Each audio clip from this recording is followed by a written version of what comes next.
Hey, what's up YouTube? Welcome back to our channel. This is the discount forklift training video for how to do media. And I'm Steven. I'm going to help guide you through this process. We're going to nail it. We're going to get it done. It's going to be great. So first thing we're going to talk about is camera placement and camera usage and all that jazz. So you guys have got new phones, new to you. They're renewed Samsung phones. This is actually an old note that I provided to the company just for proof of concept. And this is almost 7 years old and it still takes great pictures. So you guys have S21s, you should have no issue getting good quality images out of the camera. So the first thing we're going to talk about is the tripod and the tripod placement. You're going to, depending on the size of the lift, pick a spot. And once you have a good spot, make sure you're on the two times zoom. Every shoot needs to be shot at 2x. So my phone has the little trees, yours won't. You'll have a number. So you'll tap the number and you'll be able to click on number 2. Make sure you're always zoomed in to number 2 for every shoot, no matter what. And so we've got our lift and it's already looking pretty good, but you might have to adjust the pan and tilt a little bit to get it just right. And you should have the grid turned on to help kind of line everything up. Mine's not perfect, but that's okay. And so we're centered. We're going to lock everything off, and we're not going to touch those adjustments again for the rest of the shoot. Once you have it centered, that's it. You don't make any adjustments. So with this method, you need 2 people. It's not going to work otherwise, because if you have to move the lift and take the pictures, you're never going to get things centered properly, and that's also a big problem that we're having right now. So once you have it centered properly, you'll take the picture. It's on a timer. It's already all set up for you guys. And that's by design. It's because when you're tapping the shutter button on the phone, it causes a slight vibration and it moves the phone just a tiny bit. But that movement can cause motion blur. It can cause the image to be soft. It can cause focus issues. So we have it on a timer. Literally takes 2 seconds. Shouldn't be a problem. Next thing is, with photo delivery, you guys don't have to do anything. Doing quotes too and the SAP media stuff, I'm retiring that. That method is going out the window. It's cumbersome and requires too much time. So now what you're going to do is you're going to snap the picture and that's it. The photos get automatically uploaded to our discount forklift cloud, and I will get the pictures fairly quickly. All you have to do is make sure that the phone is connected to Wi-Fi and that it's charged. And I should get the pictures automatically. No more moving it to the computer and downloading it, all that stuff, that's all gone. So this is a big time saver. It's important that you have the second person to drive the lift though. Grab somebody. A shoot should really only take 15 to 20 minutes at the most.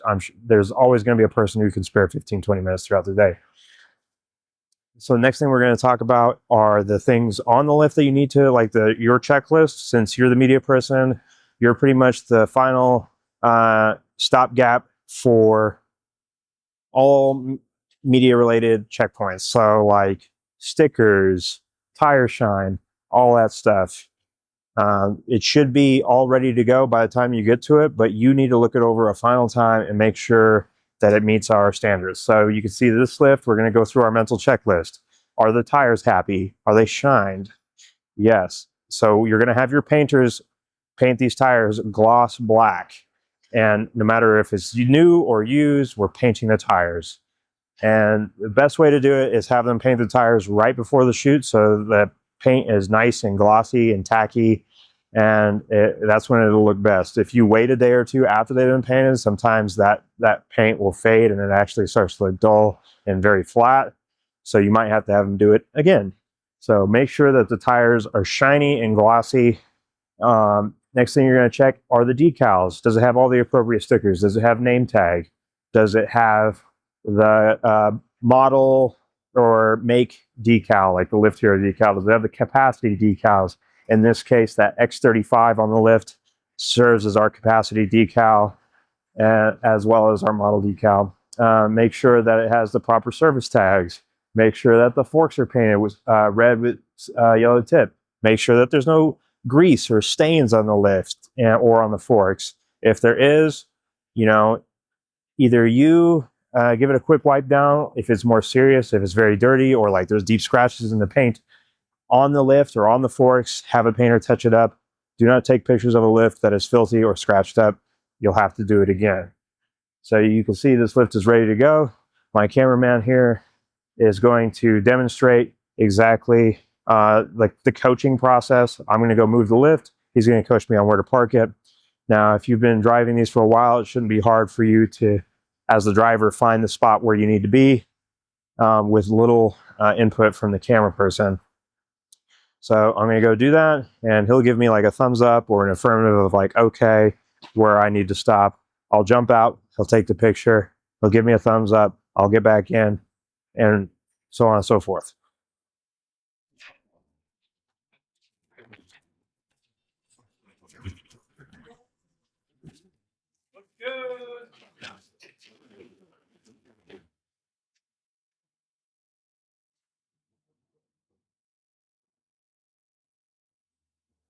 And for these ones where you got to do the front and the back, the forks and the counterweight, get as close to the wall as you can get, because these are going to be the tightest shots.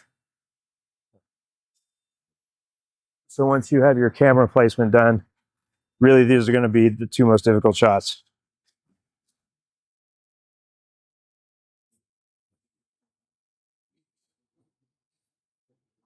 So the next thing we're going to cover is, once you're done with the main shots, there are 3 shots that you're going to need to do where you actually do have to move the camera. Save those 3 for the last ones so you don't have to try and rematch camera placement and composition and all that stuff.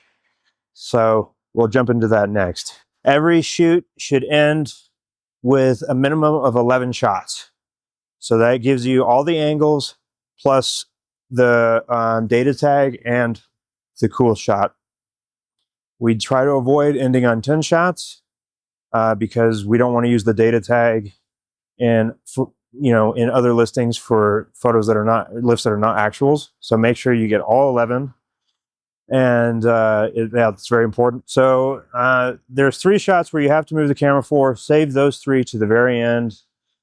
So you're going to have first your cool shot. So this is where we park the lift at an angle like this, and we'll do like a, you'll get the camera very low to the ground, and you'll angle it upwards, and it's kind of gives it this larger than life feel. Now that's our cool shot. So that will be number 1.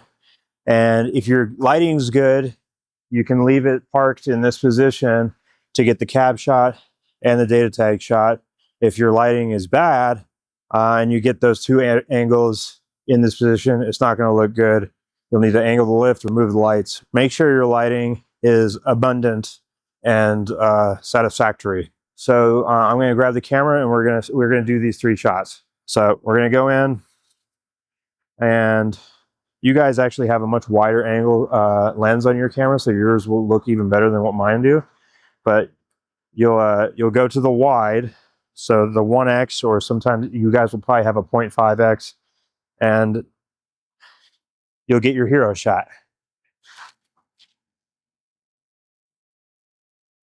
Yeah, I'll put on the screen exactly what that looks like, and we'll also put on the screen each photo angle and what that looks like without moving the camera, which is important. You guys get to see what that looks like, and I'll also put up an example shoot where the camera was moved, and you guys can see the exact difference and why it's important that we don't move the camera.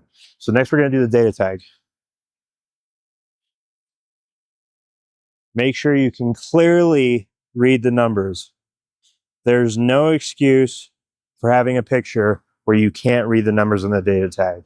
That's not acceptable. And next, the cab shot, which is pretty easy. I always go to the back and take it like this. And so you get that nice POV look. And then we're done. The next move is to start the video. And the principles for shooting the video do not change. They're the same as the QC and all of the other markings that we've done. And just make sure that you're standing close to the lift, at least for the beginning, so we can get a good thumbnail. Thumbnails on the YouTube channel where the lift is very far away are going to get singled out, and you're going to get an email with that's a learning opportunity. We all know about the learning opportunity emails, and we don't want to get there. So make sure that you are standing as close as you can while remaining safe and comfortable. And that's about it. Did I hit everything? So. Think so?